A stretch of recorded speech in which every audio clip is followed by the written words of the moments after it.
Yoweri Kaguta Museveni must shut up.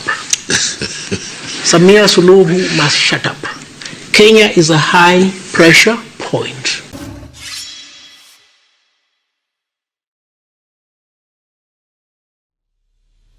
It is now very clear that Uganda is becoming a laughing stock when it comes to democracy. Everyone who comes out to give an example of a failed democracy, he doesn't hesitate to mention the name Uganda. In fact, countries in East Africa, if you mention 4 failed countries in democracy, you speak about Uganda, Rwanda, Burundi. For South Sudan, since this is a young country, it doesn't yield a lot of attention because everyone expects them to pass in that trajectory. But Uganda, after 40 years under one man's rule, we expect to do some things better. So there is a Kenyan lawyer who came out and spoke against Yoweri Kaguta Museveni. He told him harsh words that he should desist from acting like a child. For me, it does not give me good news because our country is a laughing stock. If you see other countries praising the country in something, you feel good. You feel like you deserve to be in that country. But if you see other intellectuals from other countries demeaning your country because of one man, I feel like crying. When they talk about bad leadership, they talk about Uganda. When they talk about brutality, they talk about Uganda. When they talk about human rights abuses, they talk about Uganda. I feel pain. It even scares me to say this, that if we continue this trajectory, it's going to reach a time that when we have to run as refugees in neighboring countries. It is the truth. Before proceeding, let me first play a tape of this lawyer when he was warning Yoweri Kaguta Museveni.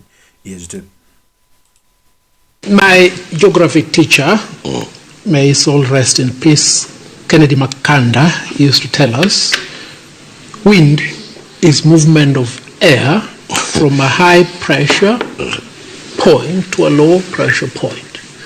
Yoweri Kaguta Museveni must shut up. Samia Suluhu must shut up. Kenya is a high pressure point. We have the integration of intellectual ideas and knowledge democratically. So there can never be anything wrong with the exportation of knowledge to Uganda and Tanzania. It's for good order. Now, the Monday headline, The Terror of Trinity, speaks a lot. Prof perceives it to be the beginning of fascism. I see it in the spectrum of Matteo Chilufias in the fog of the season's end. This thing is coming to an end because this terror has been there. It's not beginning. But for those with little learning, like Omunyambe Cherargei, it is... So, that is the lawyer in Kenya. First of all, let me concur with him in one more thing. One of the biggest democracies in East Africa is Kenya. Kenya has been able to transition from one president to another. Kenya has the largest civil liberties compared to other countries. It is the truth. I'm not saying that they are perfect because they are not where they are supposed to be, but at least there are some things that can be done in Kenya when they cannot be done in Uganda. Case an example, in Kenya you cannot just jail an opposition leader. In Uganda, one of the opposition leaders is in jail. Tanzania, it is even worse because Tanzania, they only master the art of transition, but there's no civil liberties. To an extent that you are not even allowed to petition a presidential election if you feel like the election was stolen. There is just a system of Chama cha Mapinduzi in Tanzania that has to give people direction, no divergent views. So Kenya is the biggest democracy. It is exporting democracy to other countries. Even when Uganda had turmoils in the 1980s, Bush War, when they had to do some peace agreements, they were done in Nairobi. Museveni and Tito Okello Lutando bought etc. So Kenya has been an export of peace in other countries. In fact, very many people don't know that even the conflict in South Sudan, it was partially settled in Nairobi.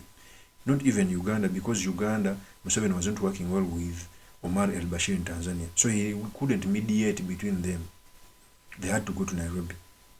Even when the current president, after the separation of Sudan, the president Riek Machar, the vice president Riek Machar, and Salva Kiir had some disagreements. They were resolved in Nairobi, not even Uganda, because Riek Machar was not working well with General Kaguta Museveni.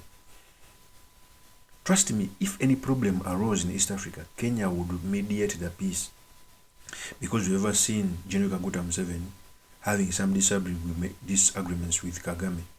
So if something must be done in a peace agreement, you cannot put them together. No one trusts the other. Yet ordinarily one would think that they would trust each other because one was helped by another to get power. When you go to Burundi, General Museveni had an extension. To an extent that there's a day they overthrew Nkurunziza. He helped him to get back to power. Central African Republic, so you clearly see that East Africa is held by strong men who don't care about the democracy of the country and the institutions, but they care about their longevity and keeping power at the expense of human lives. So if you see such a Kenyan lawyer coming out to speak such things, for me it pains me, because our country is not even misrepresented.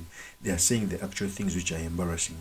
In the 21st century, how can you tell me that you hold an election and the opposition leader is blocked from entering some districts, is blocked to pass in certain roads because they have a lot of people, is blocked to have mini rallies? Yet I see how elections are held in other countries. When I'm going to in a certain districts, I'm allowed to make mini rallies on the roadside until I get to my own venue. So in Uganda, democracy is a mockery.